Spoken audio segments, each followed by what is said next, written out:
আপনি কি সোশ্যাল মিডিয়ায় এক ক্লিকে ১,০০,০০০ টাকা আয় এবং এক মাসে ফ্রিল্যান্সিং শিখে ডলারের বৃষ্টি এই ধরনের কথা শুনে ইনফ্লুয়েন্স হয়েছেন? যদি ভেবে থাকেন ফ্রিল্যান্সিং মানেই হচ্ছে রাতারাতি বড়লোক হয়ে যাওয়া, তাহলে এই ভিডিওটা আপনার চোখ খুলে দেবে। আসসালামু আলাইকুম, আমি রায়হান কথা বলছি সাউথ কোরিয়া থেকে। আজকের এই ভিডিওটা আমি মোটেও মোটিভেশন দেওয়ার জন্য বানাচ্ছি না। আমি জানি আপনারা অনেকেই ফ্রিল্যান্সিং করতে চান এবং অনেকেই ফ্রিল্যান্সিং করতে শুরু করেছেন, কিন্তু দুঃখের বিষয় হচ্ছে বর্তমানে অনলাইনে বা ডিজিটাল প্ল্যাটফর্মে এত পরিমাণ ভুয়া প্রতিষ্ঠান তৈরি হয়েছে এবং ভুয়া মেন্টর তৈরি হয়েছে, যারা আপনাকে রাতারাতি অনেক বড়লোক করে দেবে, কোটি কোটি টাকার ডলারের বৃষ্টি হবে, এই ধরনের কথা বলে আপনাদেরকে ভুল পথে নিয়ে যাচ্ছে। আমি একজন অ্যাক্টিভ ফ্রিল্যান্সার হিসাবে আমার মনে হয়েছে আপনাদেরকে বলা উচিত বর্তমানে যে কথাগুলো আপনাদেরকে কোনো মেন্টর বা বিজ্ঞাপনদাতা প্রতিষ্ঠানগুলো সহজে বলবে না। প্রথমেই আপনার একটা কথা মনে রাখতে হবে, যদি আপনি অনলাইনে ফ্রিল্যান্সিং করতে হয় তাহলে শর্টকাট শব্দটা আপনার মাথা থেকে মুছে ফেলতে হবে। কারণ অনলাইনে থাকা চটকদার বিজ্ঞাপন আপনাকে হয়তোবা স্বপ্ন দেখাতে পারে, কিন্তু আপনার একটা ক্লায়েন্টও তারা এনে দিতে পারবে না। আপনি যদি ক্লায়েন্ট অথবা কারোর সাথে ফ্রিল্যান্সিং করতে চান তাহলে আপনার প্রয়োজন হবে যোগ্যতা। আপনি যত ভালো কাজ করতে পারবেন আপনার ক্লায়েন্ট তত বেশি হবে এবং আপনার বিশ্বস্ততার কারণে আপনি একসময় প্রতিষ্ঠিত হবেন। আপনি যদি কাজ না জানেন আপনাকে কেউ $1ও দিবে না। যারা আপনাকে বিজ্ঞাপন দিয়ে ফ্রিল্যান্সিং শিখাচ্ছে তারাও এইভাবে কোনোদিন টাকা পায় নাই। অনেকেই ভাবে 9টা 5টা ডিউটি অনেক প্যারা, এখানে বসের ক্যারকেরানি আমার আর ভালো লাগে না। এই জন্য তারা মনে করে ফ্রিল্যান্সিংটাই ভালো অপশন হবে, এখানে যখন তখন ঘুমানো যায়, যখন তখন কাজ করা যায়। কিন্তু যারা ফ্রিল্যান্সিং করে তাদের কাছ থেকে কখনো জিজ্ঞেস করেছেন কি? যদি জিজ্ঞেস করতেন অথবা আপনি যদি ফ্রিল্যান্সিং করতে এসে থাকেন তাহলে আপনি হয়তো বা জানেন ফ্রিল্যান্সিংয়ে চাইলেও আপনি যখন তখন কাজ করতে পারবেন না, যখন তখন ঘুমাতে পারবেন না। যখন আপনি ট্র্যাডিশনাল ডিউটি করতেন বা ট্র্যাডিশনাল জব করতেন তখন আপনার 1জন বা 2জন বস থাকতো, আর ফ্রিল্যান্সিংয়ের ক্ষেত্রে আপনার প্রত্যেকটা ক্লায়েন্ট এক একটা বস, অর্থাৎ আপনার যতগুলো ক্লায়েন্ট থাকবে আপনার বস ততগুলো। আপনি চাইলেও নিজের ইচ্ছা মতো কোনো কিছু করতে পারবেন না। তাই আপনার মাথায় যদি থাকে ফ্রিল্যান্সিং মানে হচ্ছে যখন ইচ্ছা তখন, এই কথা ভুলে যান। যেমন ইচ্ছা তেমন, এইটাও ভুলে যান।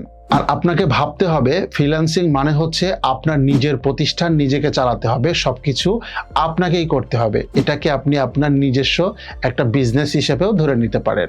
মোস্ট ইম্পর্টেন্ট বিষয় হচ্ছে বিগিনাররা যে ভুলটা সবচেয়ে বেশি করে থাকে, বিজ্ঞাপন দেখে অনেক কিছু শিখার জন্য এসে সেটা মনোযোগ দিয়ে না শিখে 1-2 মাসের মধ্যেই মার্কেট প্লেসে তারা অ্যাকাউন্ট খুলে ফেলে এবং বসে থাকে কখন আমার ক্লায়েন্ট আসবে, এবং এটা নিয়ে অনেক বড় স্বপ্ন দেখে ফেলে। নতুনদের ক্ষেত্রে সাধারণত এমনটা হয়। আমরাও হয়তো বা একসময় এই ভুলগুলো করেছি। যেহেতু আজ আমি অভিজ্ঞ তাই আপনাদেরকে বলতে পারি, আপনি যদি ঠিকভাবে সাঁতার না জানেন তাহলে আপনার অন্তত সমুদ্রে যাওয়া উচিত না। আপনি সাঁতার শেখার জন্য প্রয়োজন হলে সুইমিং পুলে গিয়ে প্রথম সাঁতার শিখতে পারেন। এই কথাটা যেমন আপনি খুব সহজে বুঝলেন, তেমনিও আপনার বোঝা উচিত আপনি যদি ফুললি স্কিল ডেভেলপ না করতে পারেন অন্তত 50% স্কিল ডেভেলপ করেন, তারপরে মার্কেট প্লেসে যান, মার্কেটিং করেন, দেখবেন আপনার ক্লায়েন্ট পেতেও সহজ হবে এবং আপনার কাজগুলো করে আপনি ক্লায়েন্টকে স্যাটিসফ্যাকশন করতে পারবেন এবং তাদের মাধ্যমেই আপনি আরও অনেক বেশি কাজ পাবেন। তাই জন্য আমি আবারও বলছি, আগে সাঁতার শিখুন, তারপরে সমুদ্রে নামুন যদি বেঁচে থাকতে চান। যেমন আমি দক্ষিণ কোরিয়াতে গত 10 বছর যাবৎ চাকরি করছি এবং চাকরির পাশাপাশি প্রায় 3-4 বছর যাবৎ বিভিন্ন ধরনের স্কিল ডেভেলপমেন্ট করার চেষ্টা করছি প্রতিদিন 1-2 ঘন্টা যাবৎ। এর মাধ্যমে আমি অনেক ক্লায়েন্ট পেয়েছি, অনেকের সাথে কাজও করেছি, কিন্তু আমি এখনো পর্যন্ত কোনো মার্কেট প্লেসে অ্যাকাউন্ট খুলতে পারি নাই। কারণ আমি তো তাদের সময় মতো কাজ করে দিতে পারবো না। যেহেতু আমি একটা চাকরি করি, পাশাপাশি ফ্রিল্যান্সিং করি, সেজন্য আমি যতটুকু করতে পারি অতটুকুই ক্লায়েন্টদের কাজ দিয়ে থাকি। এটা আমি কেন করি? কারণ হচ্ছে আমি চাই এক সময় আমি দক্ষ এবং অভিজ্ঞ হয়ে উঠব এবং আমার অনেক ক্লায়েন্ট হবে এবং আমার তখন আর চাকরি করার প্রয়োজন হবে না। তখন আমি ফুল টাইম ফ্রিল্যান্সিং নিয়েই ব্যস্ত থাকব। কিন্তু এইটা যদি আমার স্বপ্ন হয় আর এটা পূরণ করার জন্য আমাকে যদি 1-2 মাসেই পরে আমি শুরু করে দিই তাহলে হবে না। আমাদেরকে মিনিমাম সময় দিতে হবে নিজেকে ভালোভাবে পাকাপোক্ত করার জন্য। কারণ আপনি জানেন আপনি যত বেশি দক্ষ হবেন আপনার সফলতা তত বেশি ছড়াবে। মূলত আজকের এই ভিডিওটা আপনাকে ভয় দেখানোর জন্য নয়।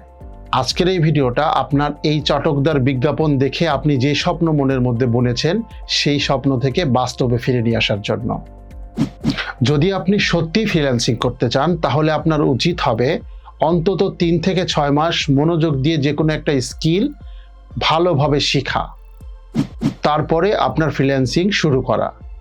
কারণ ফ্রিল্যান্সিংয়ের মূল শর্তই হচ্ছে স্কিল ডেভেলপমেন্ট। যত বেশি স্কিল থাকবে তত বেশি আপনি ভালো সার্ভিস দিতে পারবেন। আর এই বিষয়ে যদি আরও বিস্তারিত জানতে চান, আজকের এই ভিডিওটা আমাদের প্রথম পর্ব। এরপরে আরও 2টা পর্ব আসতে যাচ্ছে, যেই ভিডিওগুলোর মাধ্যমে আজকে যেমন আপনি সতর্ক হতে পারলেন, তেমনি কিভাবে ফ্রিল্যান্সিং করতে হয় অথবা এর মধ্যে আরও কোনো প্রবলেম থাকলে সেই সমাধানগুলো করতে হয় তা জানতে পারবেন। আগামী ভিডিওগুলো দেখার আমন্ত্রণ জানিয়ে আজকের মতো এই পর্যন্তই। আসসালামু আলাইকুম রহমতুল্লাহি বারাকাতু। তবে একটা কথা, আপনারা কোনোভাবেই ভুলে যাবেন না যে আমিও একজন আপনার মতো ফ্রিল্যান্সার। তাই সর্বশেষে লাইক, কমেন্ট এবং সাবস্ক্রাইব করে বেল বাটনটা টিপে দিতে ভুলবেন না।